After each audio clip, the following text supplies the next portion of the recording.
Mr. Terhes, sorry. Thank you so much.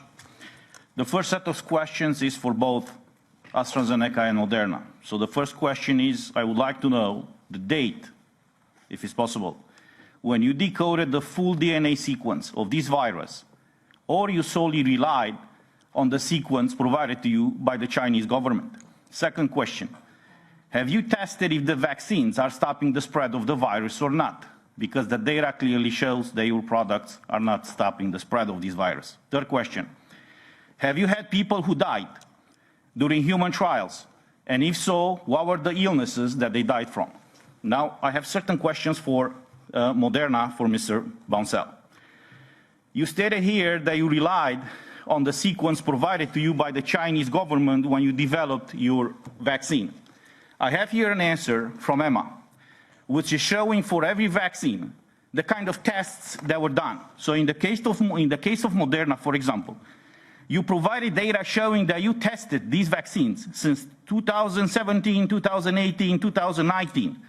So how were you able to test these vaccines back then when we found out about this virus in December of 2019? Second question, the contracts. You mentioned here that there are some secrets or some confidential information in these contracts that should protect your interests. Now the question that I address to you, what about the interests of us and the interests of the European citizens? Because this is how some of the pages from the contract between Moderna and the European Commission is showing. So I'm asking you, do you think this is fair to all of us? To talk about these vaccines, to talk about boosters, to talk about medical products, when we don't know the clauses of these contracts. So the direct question to you, Mr. Bouncel, is when are you going to fully publish the contracts that you had both with the European Commission and with the member states of the European Union? Another question, the issue of liabilities. You were asked by our colleague here about the liabilities and you avoided to answer this question. So my question to you is, why are you pushing the liabilities on the states and on the people who receive these vaccines and might have, and I say might have, adverse effects, while you get all the profits? Nevertheless, the bivalent boosters, this is the last question. Yeah, but you just stated here that these boosters were requested by the US government, who also approved the boosters without trials on humans. So I'm asking you, do you think this is fair? Do you think we can go and ask the European citizens to be vaccinated with some medical products that were not properly tested or not at all tested in humans? Thank you.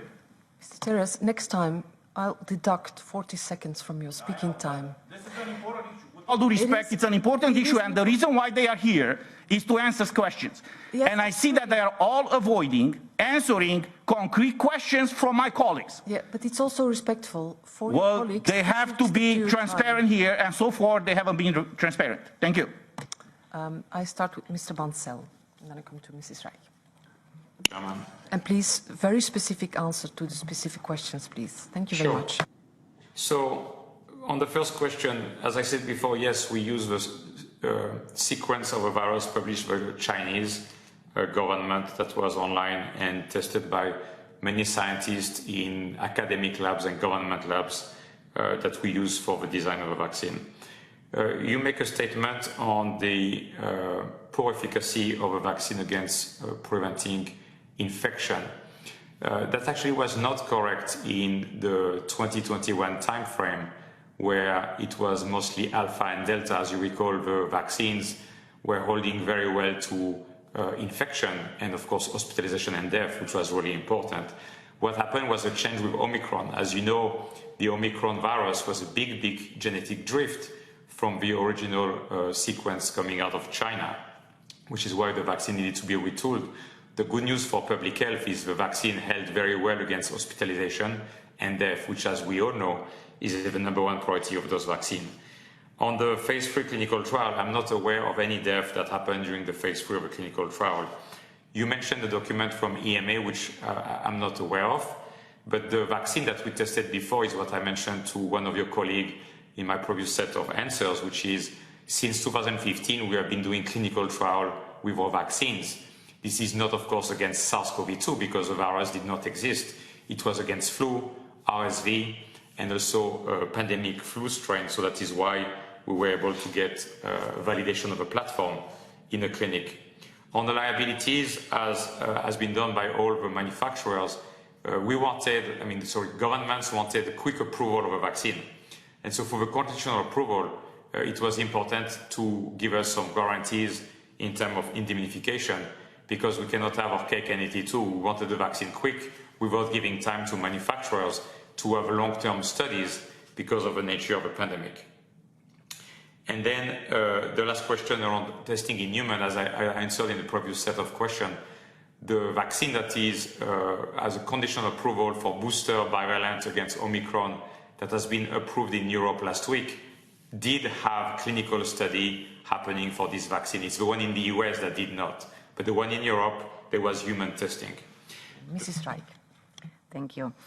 So first, to try to add on the Mr. Bansal reply to your question, Mr. Terhes, I can say that as you probably know, our vaccine was developed from the ChAdOx platform, the adenoviral vaccine that already existed as a platform before COVID-19, and the preliminary preclinical work was done in the University of Oxford. When it comes to liability, I do believe that I'm sorry to hear that you are not satisfied with the responses, but I think we are trying here to be as transparent as possible. Liability and indemnity clause was discussed and agreed with many governments around the world, because everybody wanted to try to see how we can accelerate the development and the delivery on the vaccine. And again, as I mentioned, that is something that is considered to be a standard practice in the emergencies, and equally that protects and support everybody to move at utmost speed and do their utmost best for on developing or manufacturing side. Also, the liability or indemnity clause is valid only for the certain those that are contracting, so only for the pandemic phase.